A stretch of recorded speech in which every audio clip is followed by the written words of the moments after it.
ఓం శ్రీ గురుభ్యో నమః.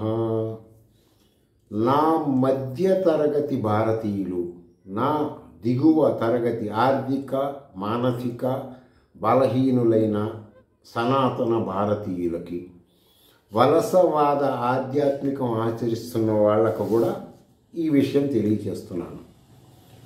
వేదములు ఉపనిషత్తులు ప్రామాణికంగానే నేను ఏదైనా తెలియచేస్తాను. అవి శాస్త్ర సమ్మతము.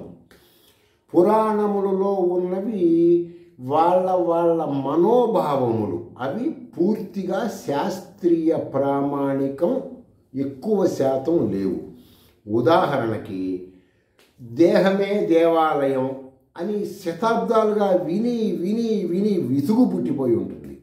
ఎలా అంటే దీనిని దేహము అంటే మన నిరుక్తము వ్యాకరణ ప్రామాణికముగా నిరంతరము దగ్ధమయ్యేదానిని దేహము అంటారు. చనిపోయిన తర్వాత కాల్చేదాన్ని వేరే అర్థాలు వస్తాయి. నిరంతరము నిద్రలో కూడా దగ్ధం అవుతూనే ఉంటుంది. అదేంటంటే ఎప్పుడు చెప్పను ఎవరు చెప్పను కొత్త విషయం చెబుతున్నారు అంటే మీరు ఆ శాస్త్రాల ద్వారా ఇది తెలుసుకోవచ్చు. మీరు నిరంతరం 3 అగ్నులు మనిషిని నిరంతరం దగ్ధం చేస్తుంటాయి. ఆ పేర్లు నేను చెబుతాను, మీరు నెట్లోకి వెళ్ళి చెక్ చేసుకోండి. ఆధ్యాత్మికము, ఆది భౌతికము, ఆది దైవికము, ఈ 3 అగ్నులు. అగ్ని అంటే 3 కలపబట్టి అగ్నులు అంటారు. ఈ 3 అగ్నులు మానవుణ్ణి నిరంతరం దహిస్తూ ఉంటాయి. దహించేటప్పుడు వీడు ఆ అగ్నుల ప్రభావం వలన, ఆ అగ్నులేంటో మీరు నెట్లో చెక్ చేసుకోండి. ఆ అగ్నులు దహించేటప్పుడు వీడు వాటి బారి తప్పించుకోవడం కోసం నిరంతరం ఏం చేస్తాడంటే మానవుడు కదిలే దేవాలయం. ఈ ప్రపంచంలో పరమాత్మ అనబడే వేదములు ఉపనిషత్తులు చెప్పిన అతను ఎక్కడా స్వయంభూగా వెలవడు. స్వయంభూ క్షేత్రములన్నీ అవి వాటి లోతు విషయాలు చెబితే చాలామంది ప్రవచనకారులు కొంతమంది బాధపడతారు. కాబట్టి నేను అవి లోతు విషయాలు చెప్పట్లేదు. ఈ కదిలే దేవాలయం ప్రతి చోటకి వెళ్తూనే ఉంటాడు అనేకమైనవి. అయినా ఈ 3 అగ్నులు వాడు నీళ్లలో ఉన్నా వాడిని దహిస్తుంటాయి. వాడు ఏ పని చేస్తున్నా దహిస్తుంటాయి. ఆ 3 అగ్నుల గురించి మీరు తెలుసుకోండి. తర్వాత వచ్చేసి అప్పుడు దీనికి ఏంటిరా సొల్యూషను అంటే వేద మంత్ర సైంటిస్టులైన ఋషులు కనిపెట్టారు ఎట్లా ఈ సనాతన మానవ జాతిని రక్షించాలి అని. అప్పుడు వాళ్ళు తెలియచేసింది ఏంటంటే ఒక సిస్టమ్ పెట్టారు. రథోత్సవం. రథోత్సవం అంటే దేవుణ్ణి జగన్నాథ రథోత్సవం, తిరుమల రథోత్సవం, శ్రీశైలం ఇలా ఉంటాయి కదా. ఆ రథోత్సవానికన్నా వీడు ఎప్పుడన్నా వెళ్తే ఆ రథోత్సవంలో దేవుణ్ణి చూసి ఆ రథం లాగేది అవన్నీ చూసి మనము చెప్పిన ఉపనిషత్తులో జ్ఞానం తెలుసుకొని స్వయంభూగా నేను తయారు చేసిన ఈ శరీరంలో ఉన్నాను అని వాడు తెలుసుకోవాలి. తెలుసుకున్నాడు అనుకోండి, వాడికి ఈ 3 అగ్నులు వాడిని ఏం చెయ్యవు. అప్పటిదాకా ఈ 3 అగ్నులు దహిస్తూనే ఉంటాయి. ఈ 3 అగ్నుల బారి నుంచి తప్పించుకోవాలంటే ఏం చేయాలి? బయట రథోత్సవాన్ని నువ్వేం చేయాలి? రథం అంటే నీ శరీరం. రథంలో దేవుడు అంటే స్వయంభూగా వెలిసిన పరమాత్మ. దాన్ని సగుణాకారంగా రాజరాజేశ్వరి, పరమేశ్వరి, లలిత ఇలాంటి నామాలతో చెప్తూ ఉంటారు. అంతేగాని మీరు అవి తెలుసుకోకుండా ఏ రకమైన దేవాలయాలకి మీరు నడిచే దేవుడు కదా. ఉపనిషత్తులు ఏమంటున్నాయి? మహాను రూపంలో ఉన్నానంటున్నారు కదా.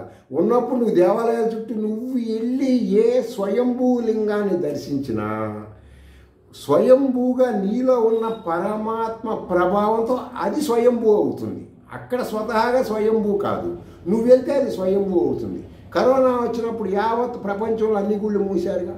అప్పుడు స్వయంభూ పరిస్థితి ఏంటి? నువ్వు ఎక్కడికి వెళ్తే అది స్వయంభూనే, నువ్వు ఏ గుడికి వెళ్ళినా. అయితే ఈ 100-200 సంవత్సరాల కట్టిన గుళ్ళ గురించి నేను ఇది చెప్పట్లేదు, ప్రాచీనమైన గుళ్ళ గురించే చెప్తున్నాను. అంత స్వయంభూగా మీరే మీలో ఉన్న ఆ స్వయంభూని తెలుసుకుంటే ఏం జరుగుతుందండి? తెలుసుకుంటే చనిపోయేలోపు మీరు మీ స్వయంభూగా మీలో ఉన్న పరమాత్మని గుర్తిస్తే విశ్వ బానిసత్వం నుంచి విముక్తి పొందొచ్చు. అదేదండి విశ్వ బానిసత్వం అంటే మీరు అవన్నీ కూడా విశ్వ బానిసత్వం అంటే ఏంటంటే నెట్లోకి వెళ్ళి చెక్ చేసుకోండి, మీకు తెలుస్తాయి. సరే, ఇవి ఇట్లా మేము ఇవన్నీ తిరగకుండా చేయకుండా మేము ఉపనిషత్తులు చెప్పిన శ్రీ విద్యా మంత్ర శబ్ద ధ్వని ద్వారా ఈ జ్ఞానం తెలుసుకోకపోతే ఏమవుతుంది, తెలుసుకుంటే ఏమవుతుంది. సరే, నేడు ఉన్న ఎక్కువ ఈ యువత ఇవి తెలుసుకోవటం వలన వాళ్ళలో వచ్చేసి హిప్పో క్యాంపస్ని దెబ్బతీసే లక్షణాలు కలగవు. అవి దెబ్బతీసే లక్షణాల వలన ఏమవుతాయంటే వాళ్ళు తీసుకుంటున్న ప్రపంచంలో అన్ని ఆధ్యాత్మికంకి సంబంధించినవి కానీ ఆహార అలవాట్లు కానీ వాళ్ళకి మిగతా వాటి వలన ఆల్జీమర్స్ వ్యాధి, వాళ్ళ స్మృతి లోపం అంటే జ్ఞాపక శక్తి తగ్గిపోవటం యువతలో కూడా. యువతే చేయాల్సింది, నేను చెబుతుంది వాళ్ళకే. చిత్త వైకల్యం అంటే ఒక నిర్ణయం తీసుకున్న తర్వాత దాని మీద డిఫెండ్ అవ్వటం ఎలా అనేది గుర్తించకపోవటం, మెదడుకి సంబంధించిన కణజాలాన్ని అభివృద్ధి చేసుకునే జ్ఞానం తెలుసుకోకపోవటం, కొంతమందికి మూర్ఛలు అలాంటివి రావటం, కొంతమందికి హైపోకిసియా అనబడేది, పోస్ట్ ట్రామాటిక్ స్ట్రెస్ డిజార్డర్ ఇలాంటివి, స్క్రిజోఫోనియా. ఈ స్క్రిజోఫోనియా అనబడేది నేను చాలామంది శ్రీ విద్యా బాధితులను చూశాను.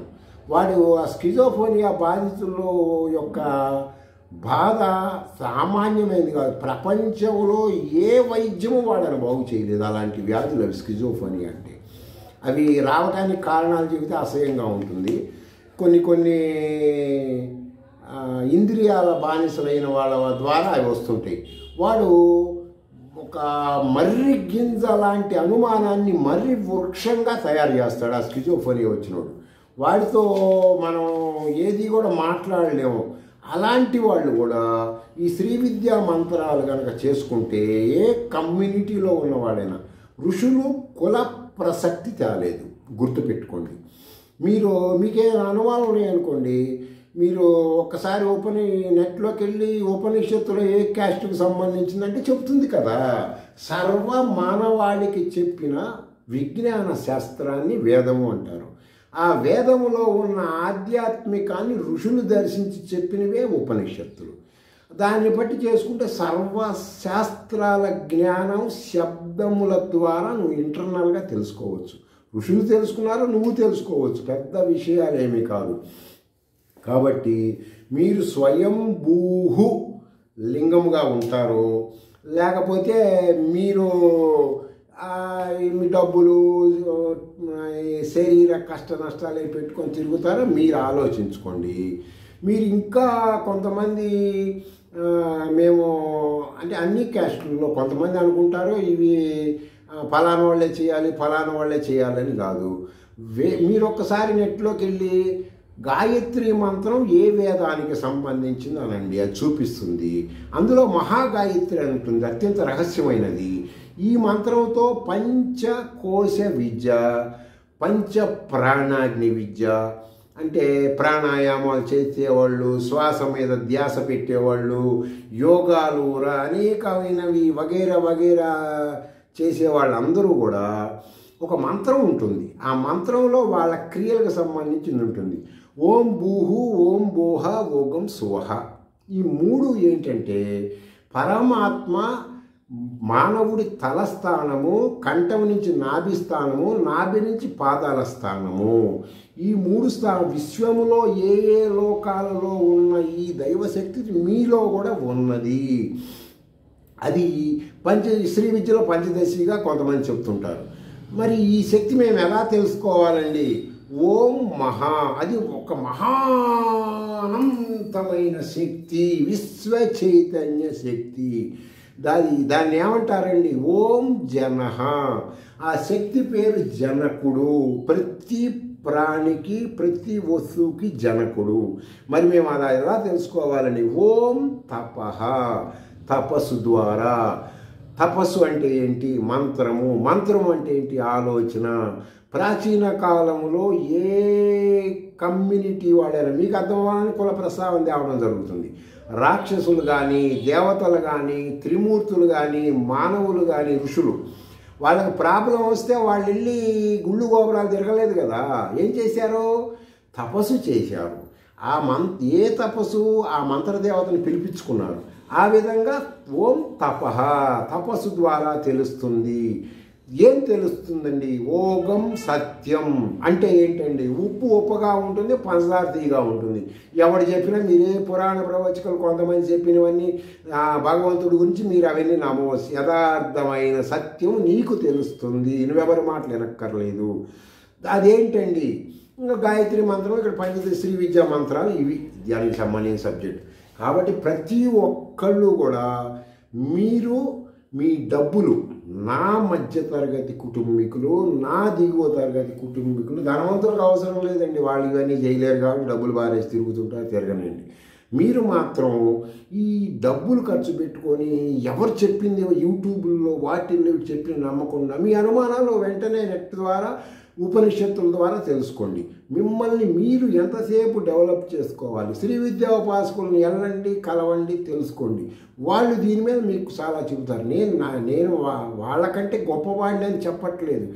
నేను షడా ఆమ్నాయ మంత్ర రీసెర్చ్ స్కాలర్ని.